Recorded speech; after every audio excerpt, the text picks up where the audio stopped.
Greetings everyone, my name is Uncle Jibril and of course I'm your facilitator today, and we are going to go through this subject known as history and political education. Are you a learner of history and political education? This is a compulsory subject as far as O-level is concerned.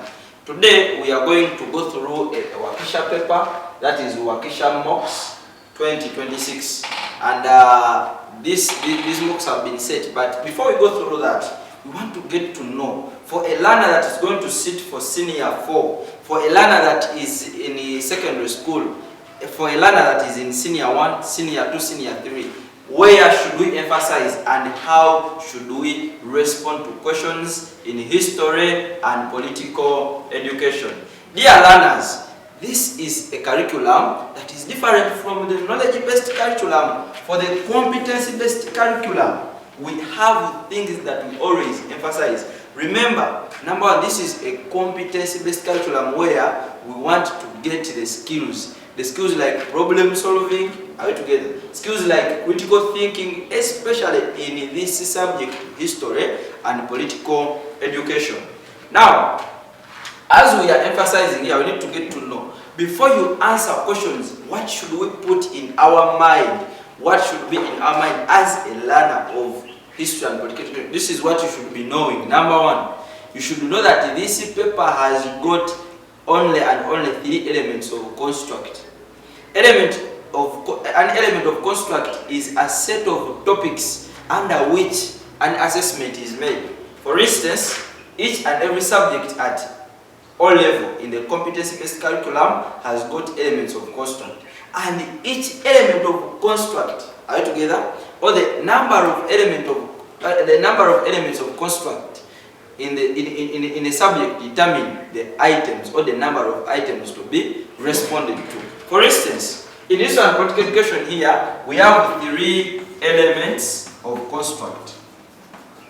We have 3 elements of construct. Let us say. Now, for the matter of the fact that we have 3 elements of construct, it is a sure deal that we have got to respond to 3 items at O-level or at senior 4. That's why 4 items are set and we are supposed to respond to only 3. Section A, 2 items, and then you respond to 1 question or 1 item in section B. Now, make it a point that before you enter into a history paper, you know the number of questions you are going to respond to. Are we together? Now, for instance, section A, this is item 1 of the workshop paper. Item 1 is always compulsory. So, dear learners, if you want to pass this subject, in most cases, people do fail history and political education, not because it is the hardest subject. This is the simplest subject to pass. But why do they fail it? Because they don't take time. They don't take time to think critically. They don't take time to pay attention to details. That's why we have come up to record these videos to ensure that you people are seeing us there. You get to know how to respond to questions. Now, the elements of construct in history and political education, we have the element of construct 1, which is called pre-colonial history. Pre-colonial history. Now, pre-colonial history, that is always item 1. If you know all the topics in that are falling under pre-colonial history, you already have the scores of item 1. So, in most cases, under normal circumstances, this is always going to come as item 1. Then on the second element of construct that we have in this one political education is colonial history. And this pre-colonial history comes from origin of man or understanding our past up to when we see the arrival of colonialists. Now, the moment colonialists arrive, the moment we start studying about colonialists, we enter another element of construct. These are periods that we have underwent, or East Africa has went through up to date. That is the history we are studying. Now, from here, we talk about the colonial history. Colonial history.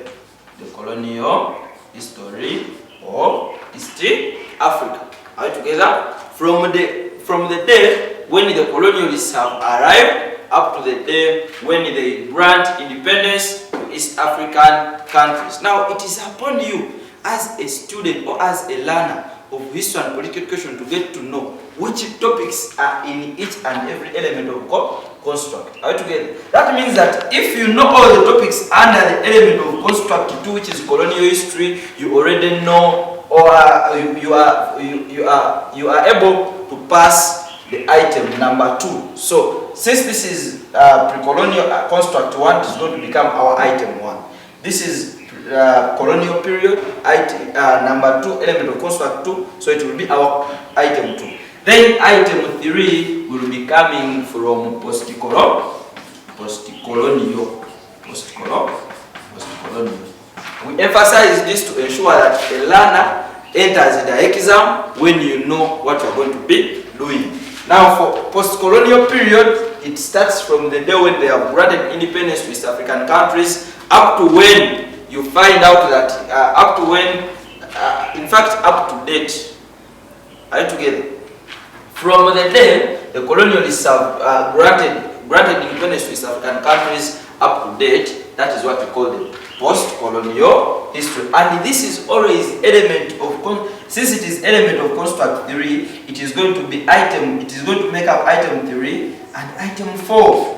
And in most cases, this is senior 3 and senior 4 work. This is how they distributed the topics. Now, for instance, pre-colonial, it is always senior 1. Senior 1. And this one, colonial, is always senior 2 work. Are we together? From the day we start about the scrum and partition up to when we talk about independence struggles. Now, we have post-colonial here. This is senior 3 and senior 4 work. Senior 3 and senior 4 work. That is how this subject here is distributed. Now, today let us look at item 1 of the wakisha moko paper, and then we get to know how we are going to be handling it today. If you study history and political education, you have to note how, or you need to be knowing how we respond to questions or to scenarios or to items under the competency-based curriculum. How do we respond to items in history and political education? Number 1, for you to respond to items in history and political education, you need to get to know that this subject has, or the response that you are going to be giving has to appear in what we call essay format. Essay format. We are going to be writing an essay. Each and every response you give should be in an essay format. But before you give an essay, what is an essay? And how do you write an essay? Are we together?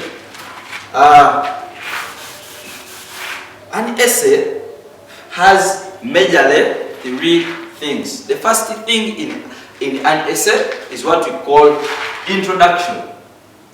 Let us say components of an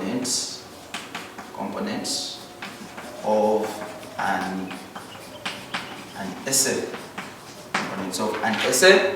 The first thing here is the introduction. Introduction. Make sure your essay, before you respond to the question, your essay has an introduction. Are we together?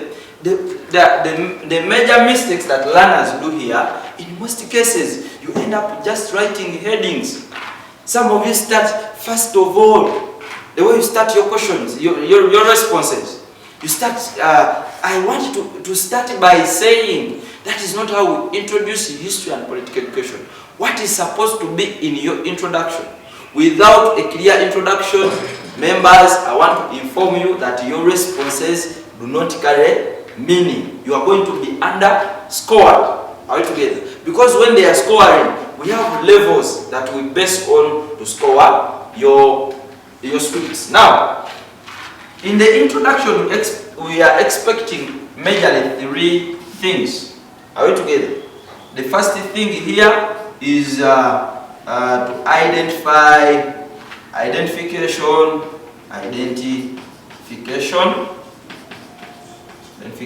of a problem. Identification of a problem. In most cases, we call it a problem statement. Are we together?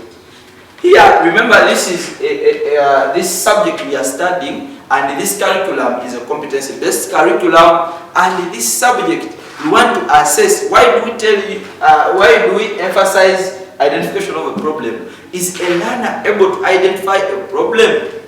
Not only in the scenario, but there is a skill that you are going to go with outside there. That is a problem-solving skill. But before you solve a problem, you should be able to identify it. Otherwise, if I don't identify a problem, there is no way I am going to solve the problem. I only solve the problem if I'm able to identify that there is a problem. So, before you respond or in your introduction, I expect you to give an identification of the problem in the scenario. Members, after identifying the problem, remember, this is an essay. This is a scenario. Are we together? So, in a scenario and in a task, put it in your mind that we are not responding to the scenario, but we are responding to the task. Okay?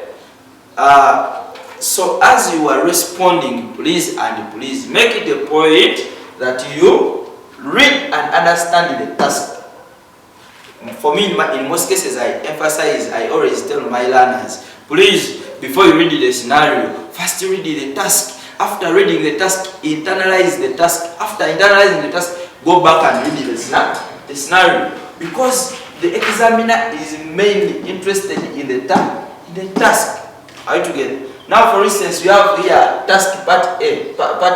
Prepare a presentation to educate the youth on the factors for the growth of the societies in the scenario. Are you together? The growth of the societies in the scenario. Are we together? So we are saying that before you go on, because this statement alone is going to help you. What is the examiner interested in? Factors for the growth of the societies in the scenario, but we don't know which societies are in the scenario. Then you go back and read the scenario.